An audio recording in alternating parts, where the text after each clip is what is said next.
बड़ी खबर आपको बता दें, राज्य निर्वाचन आयोग की फुल बेंच की आज बैठक हो रही है और पंचायत और निकाय चुनाव को लेकर यह बैठक होगी। आयोग पंचायतों के चुनाव कराने पर विचार कर सकता है। पंचायतों के चुनाव जून में होने के भी आसार जताए जा रहे हैं। इलेक्शन कमीशन ने पंचायत विभाग से परिसीमन की लिस्ट मांग ली है। आपको बता दें, सुप्रीम कोर्ट ने भी कल अपने आदेश में कहा था कि 2 हफ्ते के अंदर ही राज्य निर्वाचन आयोग को अधिसूचना जारी करनी होगी और आज फुल बेंच की बड़ी बैठक होने जा रही है। पंचायत निकाय चुनाव को लेकर बैठक होगी और आसार ये जताए जा रहे हैं कि शायद जून में पंचायत निकाय चुनाव हो सकते हैं।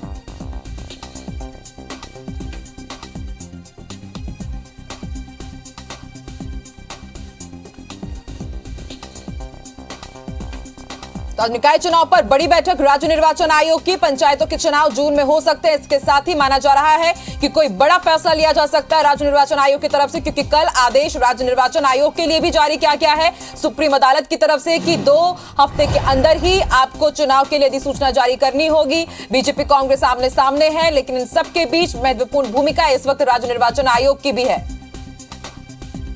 और अब एक्टिव मोड में राज्य निर्वाचन आयोग भी। और आज एक बड़ी बैठक पंचायत निकाय चुनाव को लेकर माना जा रहा है कि कोई बड़ा फैसला लिया जा सकता है। पंचायतों के चुनाव कराने को लेकर आयोग आज विचार कर सकता है, विचार मंथन किया जाएगा और आज पूरा प्रारूप तैयार किया जाएगा और माना जा रहा है कि कोई बड़ा फैसला भी आ सकता है। पंचायत विभाग से परिसीमन लिस्ट भी मांगी गई है इलेक्शन कमीशन की तरफ से और पंचायत विभाग ने परिसीमन की लिस्ट भी सौंप दी है और आज फुल बेंच की बैठक होगी। तमाम जितने भी अधिकारी हैं वो इसमें शिरकत करेंगे। विचार मंथन किया जाएगा कि किस प्रोसेस के तहत चुनाव कराने हैं, कब कराने हैं। आज ये पूरी बैठक होगी निर्वाचन भवन में।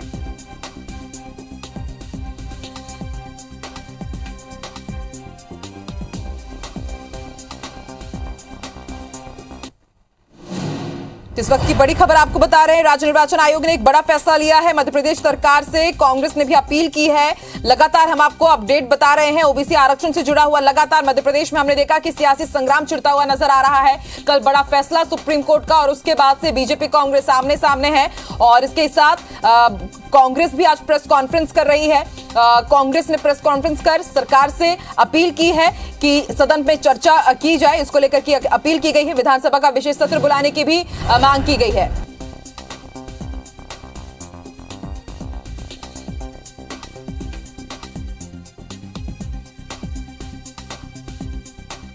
इसके साथ ही आपको बड़ी खबर बता दें, राज्य निर्वाचन आयोग ने बड़ा फैसला लिया है। 12 जून तक चुनाव कराए जाएंगे। इस वक्त की बड़ी खबर अपने दर्शकों को बता दें, राज्य निर्वाचन आयोग ने बड़ा फैसला ले लिया है कि 12 जून तक चुनाव कराए जाएंगे और 30 जून तक दोनों ही चुनाव हो जाएंगे। सुप्रीम कोर्ट के फैसले के बाद राज्य निर्वाचन आयोग का यह बड़ा फैसला और इस वक्त की बड़ी खबर आपको बता दें, आज अब थोड़ी देर पहले हम आपको जानकारी दे रहे थे कि फुल बेंच की बैठक होगी, कोई बड़ा फैसला लिया जा सकता है और बड़ी बैठक थोड़ी देर पहले खत्म हुई है। 12 जून तक चुनाव कराए जाएंगे और 30 जून तक दोनों ही चुनाव करा लिए जाएंगे, यानी कि निकाय चुनाव, पंचायत चुनाव का रास्ता साफ हो गया है। नगरीय निकाय चुनाव कराने के लिए राज्य निर्वाचन आज ही तैयारी करेगा। तो इस वक्त की बड़ी खबर, यानी कि पंचायत और निकाय चुनाव का रास्ता साफ होता नजर आ रहा है। हालांकि सरकार का कहना है कि अब भी वो पुनर्विचार याचिका दायर करेगी, मॉडिफिकेशन रिव्यू पिटीशन दायर किया जाएगा, लेकिन उसके साथ ही राज्य निर्वाचन आयोग अपना काम कर रहा है और यह भी कहा जा रहा है कि 12 जून तक चुनाव कराए जाएंगे, 30 चुनाव तक दोनों ही चुनाव करा लिए जाएंगे।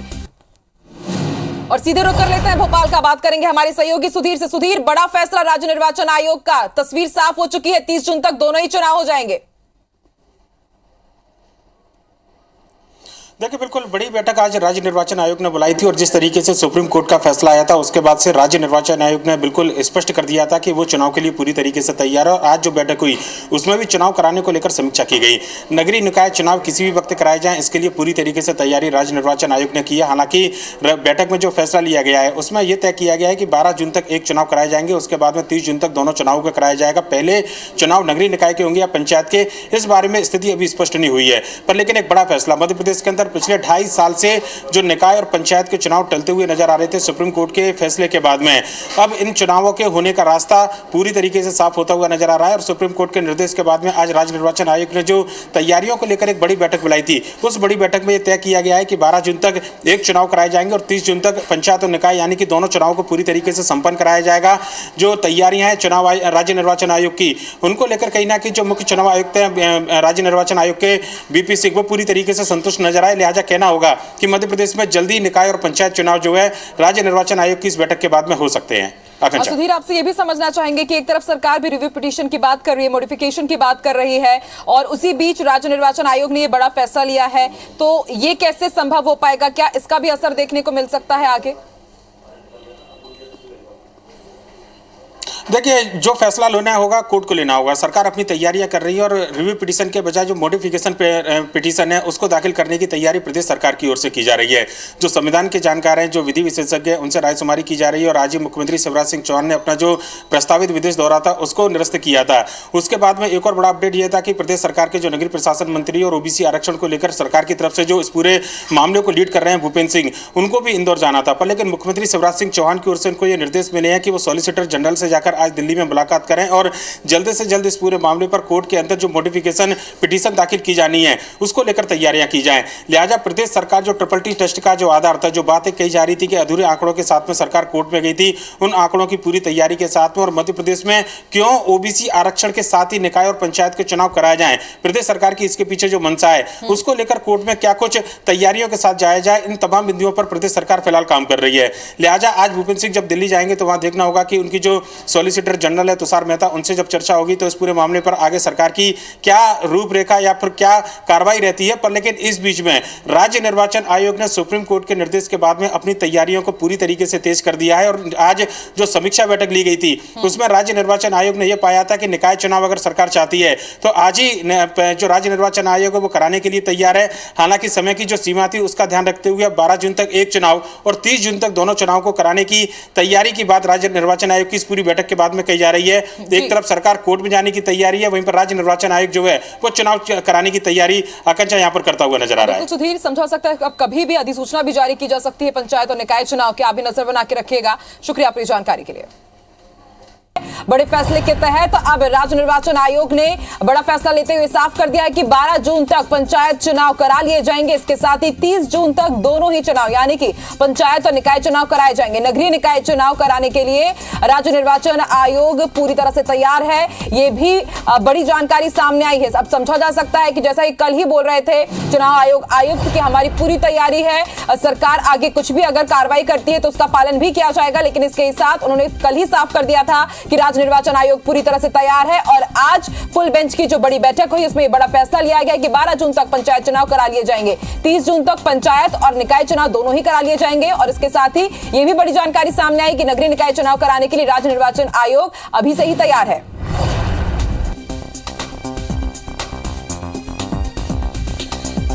और राजनीतिक चर्चा करने के लिए हमारे साथ इस वक्त बीजेपी प्रवक्ता गोविंद मालू जी जुड़ गए हैं। गोविंद जी, बड़ा फैसला राज्य निर्वाचन आयोग का कहना है कि 12 जून तक पंचायत चुनाव हो जाएंगे और 30 जून तक दोनों ही चुनाव करा लिए जाएंगे। गोविंद जी,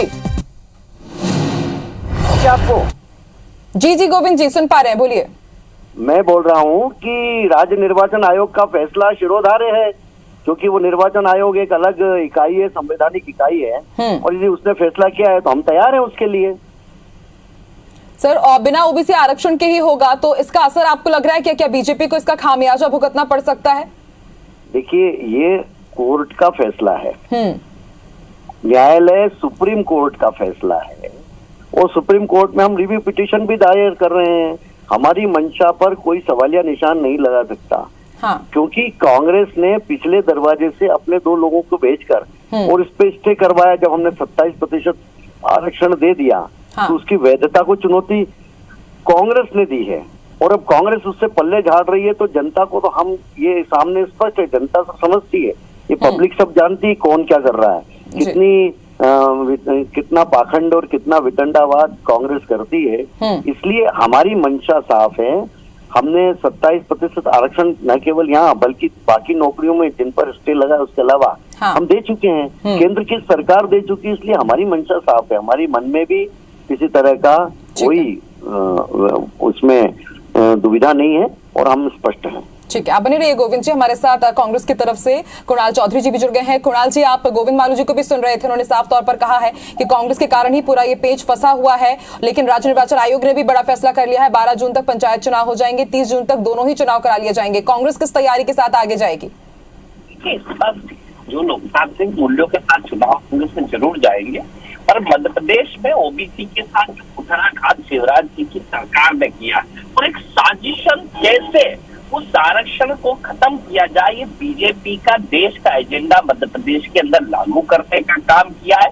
वो परिसीमन, वो जो चुनाव जो हो चुका था, जो होने वाला था, उसको अध्यादेश, जिस अध्यादेश को लेके आए जबरदस्ती ऑर्डिनेंस को लेके उसको खत्म करने का काम करा। फिर कोर्ट कई बार ट्रिपल टेस्ट की बात कर चुका है। 17 साल के मुख्यमंत्री के पास जो ओबीसी वर्ग से आते हो, इनने 17 साल में क्या तैयारी करी, क्या आंकड़े नहीं जुटा पाए कि ओबीसी का है क्या। इस पास ओबीसी के नाम से सिर्फ राजनीतिक रोटियां सेकने का काम करते, ओबीसी के हक और अधिकार का कत्ल करने का काम करते, और मुख्यमंत्री और पूरी सरकार ने ओबीसी के पीठ के ऊपर खंजर घोंपने का काम किया है और भविष्य का कत्लेआम करने का काम किया। और ये जो छुपा हुआ एजेंडा इनका था उसे लागू करने के जी ठीक है, गोविंद जी से मैं इसका जवाब ले लेती हूँ। गोविंद जी सुन रहे हैं आप कुणाल जी को, गंभीर आरोप आप लोग के ऊपर। खरीदे हुए जनादेश की सरकार में ये अपने एजेंडे को सेट करने में लगे। ठीक है जी, मैं इसका जवाब गोविंद जी से ले लेती हूँ। गोविंद जी,